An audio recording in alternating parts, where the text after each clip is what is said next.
It's time for the Daily Stand Up Podcast presented by Agile Dad with your host, Lee Henson. Without any further ado, let's get started. There was an article recently published by MentorMate that was called out as product owner versus business analyst and the importance of both. And all I can say is one thing. Are you ready? It's about time. Oh my goodness.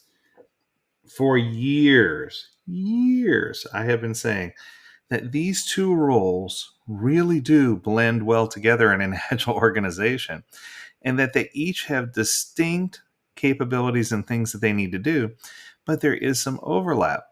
Oftentimes, you'll hear me refer to the business analyst as the product owner's wing person, right? That's the person that they turn to for whatever they need. They help them get all the items into whatever tool you're using.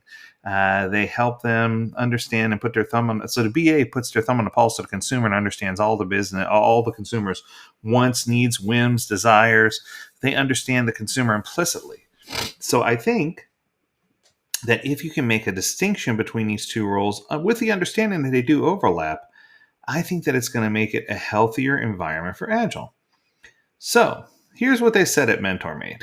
They said sometimes it's difficult to trace a distinct line between the responsibilities of the business analyst and a product owner. I agree. Both roles do have overlapping responsibilities and make it tough to tell where one ends and the other begins. To muddy the line even further, every company defines what the role means based on their internal needs with different contexts based on the individual organization. Oh my goodness. I could have written this article so far.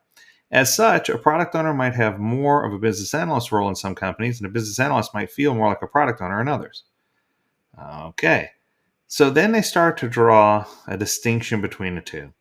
So when they lay out the business analyst, they start talking about the business analyst is an excellent listener and an efficient communicator.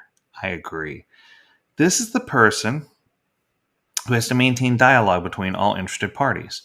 This is the person who should have consistent dialogue with stakeholders, with people who are, and it's not to say that the product owner doesn't do this as well, but this person needs to have specific conversations with representation of the consumer and the consumers themselves, as well as the scrum master, any testing specialist. You want to make sure you have your thumb on the pulse. I go as far as to even say training. You want to make sure that you understand the things the consumer is clamoring for, the things they're struggling with, and you need to pull those together and help break them down into small pieces. And this is where it's starting to sound like a product owner, and this is where it gets a little bit confusing. But I think that from a behavioral driven perspective, the business analyst really understands contextually what the consumer is trying to do, how they're trying to do it, and they are the ones who can help with understanding acceptance criteria, breaking things down, writing things in a gherkin format. These are the people who can analyze, hence analyst, what's going on and pull it together to give the product owner more compelling information so that they can make critical decisions.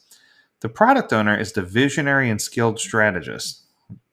I often refer to the product owner as an attorney or a lawyer because they have to gather information from all parties, including the strategic side of what's going to work best strategically for what we're trying to achieve, the consumer side for what we're trying to do from a consumer perspective and whether or not it makes sense, and from the technology side to make sure that we're forward facing with technology, that we're not trying to do things with technology that either doesn't exist in our infrastructure architecture, but that we're also trying to advance and be ahead of the curve so that as new technology does come along, that we're prepared to embrace and continue to serve our customers in a respectful way.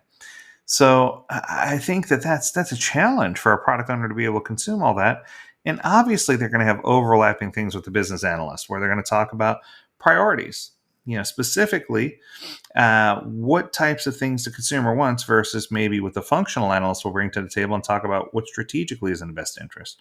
On the roadmap, where they're laying things out and they each have different opinions. Definition of features is something where they have an overlap, or decision-making capabilities. Now, this is where I say the decision-making capabilities about what is the final word, it all falls on the product owner, right? But I do feel like the business analyst oftentimes has to make some decision-making capabilities. They do.